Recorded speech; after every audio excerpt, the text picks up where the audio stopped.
Even though we're here inside this morning, today is our outdoor worship service and our congregational picnic day. It is one of my favorite days and events as a congregation that we do each year.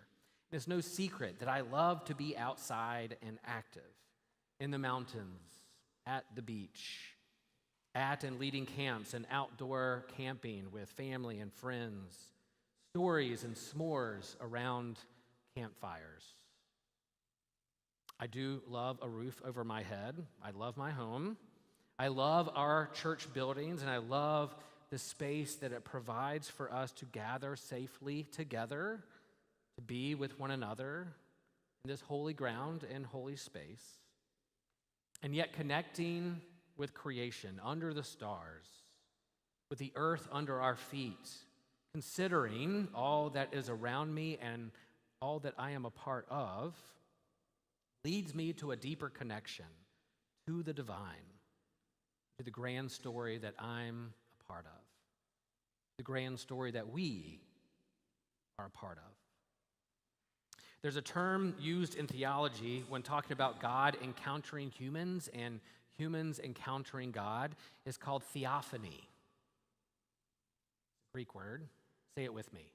Theophany. It's kind of fun to say. Theophany.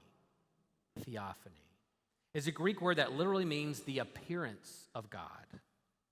Yes, God has shown up in temples and in upper rooms and church buildings many, many times in many, many different people's lives. And yet most of the encounters and experiences with God in the scriptures happen outdoors. God showing up outside, hovering over the deep, in burning bushes, split seas, a star hovering over Bethlehem, mountaintop sermons, transfigurations, Jesus walking on water, praying in gardens, even showing up at empty tombs. The 8th Psalm captures this age-old experience of human beings gazing and looking at the stars with the vastness of the universe, even way before there was the Webb telescope or telescopes that look deep into the heart of black holes. Humans have been wondering, what is our place in the universe? Is there something behind this creation and universe that I'm a part of? The author of this hymn and poem leans into God seeing us as good and with purpose and with meaning. The poem and liturgical rhythm of the creation story in Genesis moves from this metaphorical day-to-day showing how entangled we are with one another in all of creation. And there God says, say it with me, good. God is indeed in the macro and in the micro. Microscopes and telescopes, the scale of creation, from the tiniest particle, the vastness of the universe. God says it is good. Vast and expansive and evolving, spinning galaxies with gravitational pulls. Even our own matter and mass have gravitational pull. Our matter matters. And as mysterious and as awe-inspiring creation can be, as mysterious and inspiring as you and I can be, as our friend on the quad shares, points out, there is still brokenness, irresponsibility, pain, suffering. There is a lot to worry about. There's a lot to be afraid of. And yet, Jesus says to us in the Gospel of Luke, consider the ravens, consider the lilies. Jesus challenges his disciples to not worry and to not be afraid, that they are a part of a larger story, a larger ecosystem. I do admit that when I hear Jesus said, do not worry and do not be afraid, I'm like, yeah, easy for you to say. Jesus, have you seen the relentless political commercials on TV and social media? I don't feel that great right now.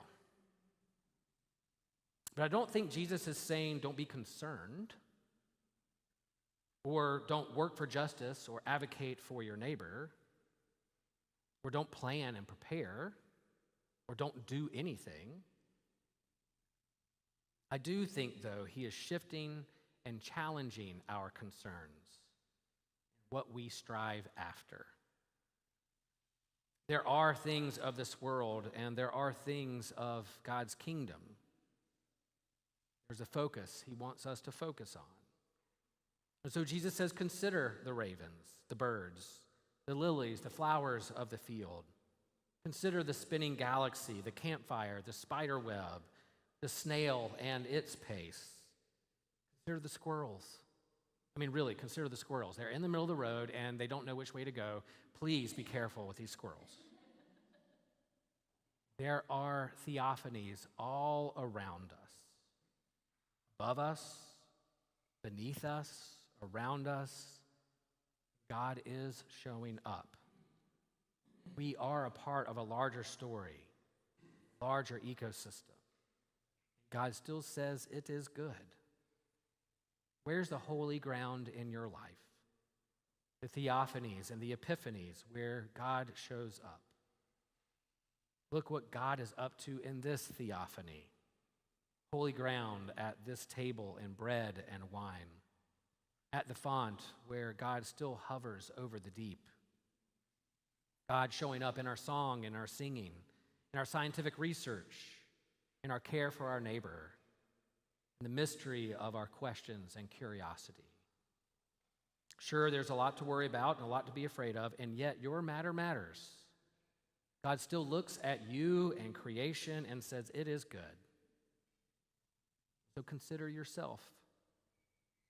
Consider those around you. Consider what you are a part of. Holy God, you alone are holy. You alone are God.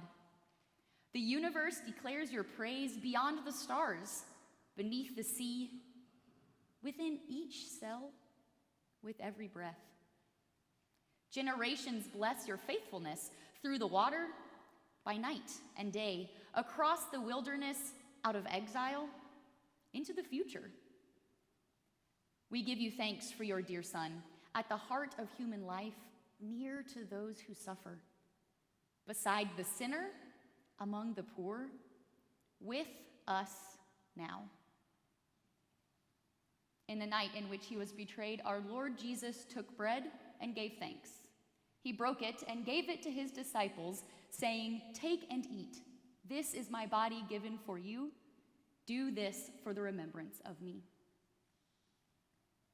Again, after supper, he took the cup, gave thanks, and gave it for all to drink, saying, "This cup is the new covenant in my blood, shed for you and for all people, for the forgiveness of sins. Do this for the remembrance of me." Remembering his love for us on the way, at the table, and to the end, we proclaim the mystery of faith. Christ has died. Christ is risen. Christ will come again.